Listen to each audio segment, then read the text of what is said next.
श्री अकाल, अस्सलाम वालेकुम, गुड मॉर्निंग। सो गाइस, जो मेरा आज का वीडियो है वो विजिटर वीज़ा के ऊपर है। काफ़ी लोग हैं जो यूके जाके विजिट करना चाहते हैं, वहाँ ट्रैवल करना चाहते हैं, तो उनको काफ़ी कन्फ्यूज़न होती है कि क्या करें, कैसे अप्लाई करें, कौन से डॉक्यूमेंट्स लगाएं। सो आज मैं उन सभी के बारे में डिटेल में डिस्कस करूँगी। सो गाइस, इससे पहले कि मैं डिटेल में डिस्कस करूँ, चैनल को सब्सक्राइब कीजिए और वीडियो को एंड तक ज़रूर देखिए।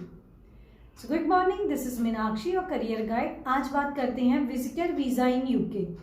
गाइस, काफ़ी इंक्वायरीज आ रही थी, पूछ रहे थे लोग कि यूके का विजिटर वीज़ा का क्या क्राइटेरिया है, तो मैंने सोचा क्यों ना एक वीडियो बना के अपलोड की जाए और इससे आपको इन्फॉर्मेशन जाए कि यूके में अगर आप टूरिस्ट वीज़ा पे जाना चाहते हो तो आपके लिए क्या क्राइटेरिया है।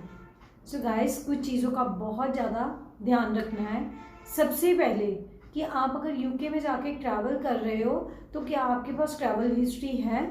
अगेन, आपकी एज डिपेंड करेगी। अगर आपका एज बहुत कम है तो आप स्टडी की बजाय विजिटर में जाना चाहते हो तो आपके लिए थोड़ा सा मुश्किल हो सकता है।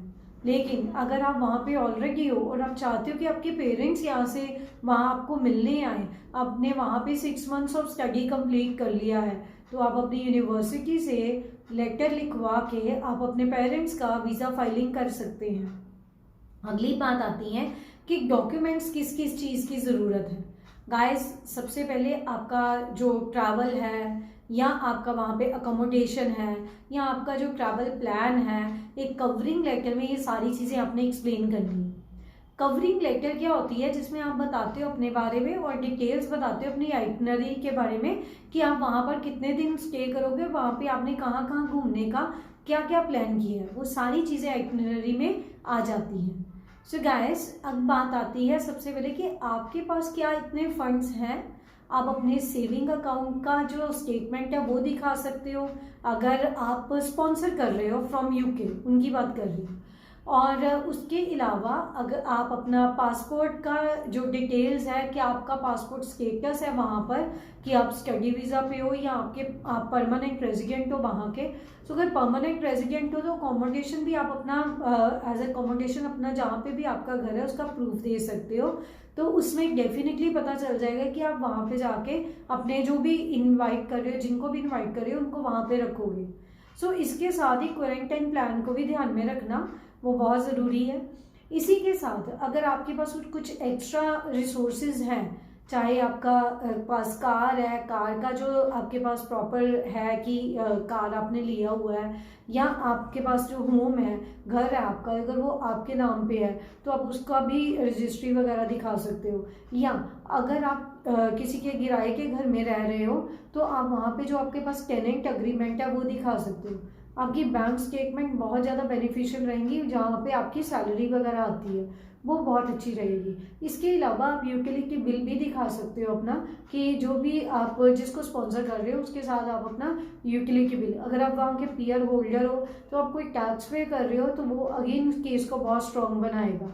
सो ये चीज़ें हैं कि आप वहाँ पर आपके पास क्या क्या रिसोर्सेज और किस वीज़ा पे हो उसके अकॉर्डिंग आप इंफॉर्मेशन दे सकते हो। अगली बात करते हैं, जैसे आपने इंडिया से किसी को इनवाइट करना है, सो जिसको इनवाइट करना है उसके क्या क्या डॉक्यूमेंट्स चाहिए। अब उसकी अलग अलग कैटेगरी है, या तो वो बंदा बिजनेस कर रहा होगा या जॉब कर रहा होगा या फार्मिंग वगैरह जैसा कुछ ऑक्यूपेशन कर रहे हैं। सो इन तीनों के लिए डॉक्यूमेंटेशन का थोड़ा ही फर्क है। बेसिक तो इन्फॉर्मेशन वही रहेगी और इनके साथ साथ जो डॉक्यूमेंटेशन है उसमें थोड़ा सा चेंज आ जाता है। अगर आप बिजनेस कर रहे हो तो आपके पास लाइसेंस होता है, आप उसको बता सकते हो, अपना करंट अकाउंट का इंफॉर्मेशन दे सकते हो, उसके साथ अपना सेविंग अकाउंट जो आपका पर्सनल अकाउंट है उसका इंफॉर्मेशन भी देना। इसके अलावा अगर आपके पास कहीं पर कोई भी तरह का इन्वेस्टमेंट है या आपकी प्रॉपर्टी आपके किसी नाम पे है या आपका जो भी इनकम टैक्स भरते हो अपना कंपनी की तरफ से या अपनी तरफ से जो साल का टैक्स भरते हो उसकी ITR विद कंप्यूटेशन आप लगा सकते हो। इसी के साथ आप अपना ट्रैवल प्लान इधर से भी लगा सकते हो कि आप वहाँ पे कितने दिन रहने जा रहे हो और वहाँ पे कैसे ट्रैवल करोगे, कहाँ अकोमोडेशन लोगे, वो सारी चीज़ें, आपके स्पॉन्सर के साथ रहोगे या आप होटल में रहना पसंद करोगे, तो वो सारी चीज़ें।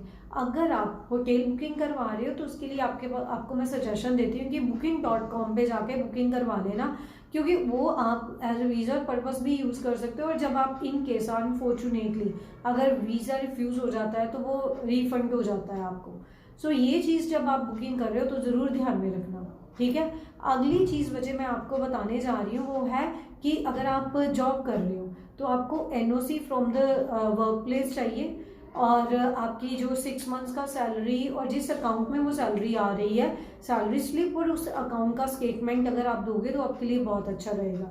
और उसके बाद NOC में डेफिनेटली मेंशन होता है कि आप वापस आओगे, तो वो भी एक आपके लिए अच्छी ऑप्शन रहती है।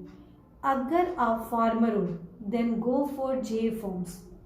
J फॉर्म में वो सारा नज़र आ जाता है। इसके साथ बैंक स्टेटमेंट तो ऑब्वियसली जाएगी। तहसीलदार सर्टिफिकेट और J फॉर्म्स स्ट्रेंथन कर देती है आपके केस को, क्योंकि इससे एम्बेसी को पता चलता है कि आपके पास फंड्स हैं अपने विजिट को स्पॉन्सर करने के लिए। सो गाइज, इन सभी चीज़ों को ध्यान रखने की ज़रूरत है आपको। और सबसे बड़ी चीज़ बताऊं, फाइनेंशियल्स वगैरह तो सब ज़रूरी है, लेकिन एक चीज़ का आपको ध्यान रखना है, आपको अपना प्रोफाइल अच्छी वे में ऑर्गेनाइज करना है। क्योंकि एम्बेसी को यही मतलब होता है कि ये बंदा जब आ रहा है डॉक्यूमेंटेशन प्रॉपर है और ये वापस भी जाएगा, तो जितना आप अपना मतलब वर्ड है प्रॉपर वे में दिखाओगे तो उसका मतलब यही है कि आप वापस भी आओगे, तो डेफिनेटली एम्बेसी आपको वीज़ा देने में विलिंग होती है। अगली चीज़ आपकी फैमिली के केस होंगी, सो ऑब्वियसली वो भी आपके केस को स्ट्रेंथन करेंगी कि आप वहाँ पे जा रहे हो, वापस आपने अपनी फैमिली के साथ यहाँ पे आके स्टे करना है, रहना है, अपनी प्रॉपर्टी का टेक केयर करना है। आपके पास कितनी गाड़ियाँ हैं या कुछ भी है उसका अगर बहुत ज़्यादा आपके पास हो तो आप CA रिपोर्ट बना सकते हो, अगर ज़्यादा नहीं है तो आप उनको ऐसा अच्छी दिखा सकते हो। सो गाइस, होप ये आपको इन्फॉर्मेशन काफ़ी फ्रूटफुल रहा होगा, तो आप चैनल को ज़रूर सब्सक्राइब कीजिए। Thanks for listening to it, और चैनल को सब्सक्राइब करते रहिए और वीडियो को शेयर कीजिए जिनको इसकी ज़रूरत है। Thank you very much.